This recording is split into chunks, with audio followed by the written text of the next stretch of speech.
আহাচোন মৰমৰ ছাত্ৰ ছাত্ৰীসকল, আজি আমি এটি শাৰীৰিকৰ অভ্যাস কৰোঁ। অভ্যাসটো হ'ল দক্ষ আৰু আহৰম। সাধাৰণ দক্ষ, এয়া হৈছে দক্ষ স্থিতি। দক্ষ স্থিতিত আমাৰ প্ৰথমতে লক্ষ্য কৰিব লাগিব ভৰিৰ পিনে।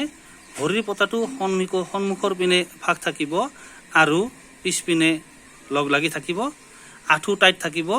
তেনেকৈ আমি চিধা হৈ থিয় হ'ম আৰু আমাৰ দৃষ্টি থাকিব সন্মুখৰ পিনে। হাত দুটি বাহুৰ দুই কাষত টাইটকৈ ৰাখিব লাগিব আৰু চিধাকৈ দুই কাষত।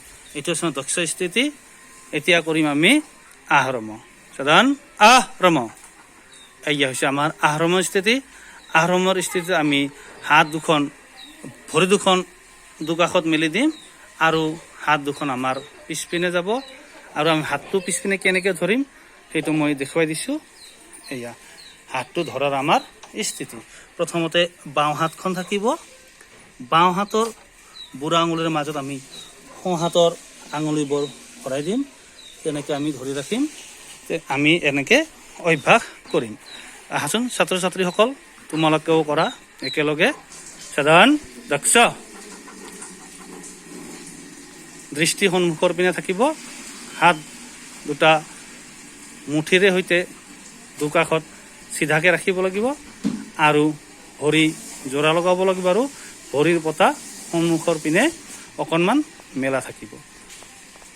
আহৰম, এয়া আমাৰ আহৰমৰ স্থিতি। বাওঁ ভৰি বাওঁ পিনে আমি মেলি দিম আৰু হাত পিছপিনে লৈ যাম।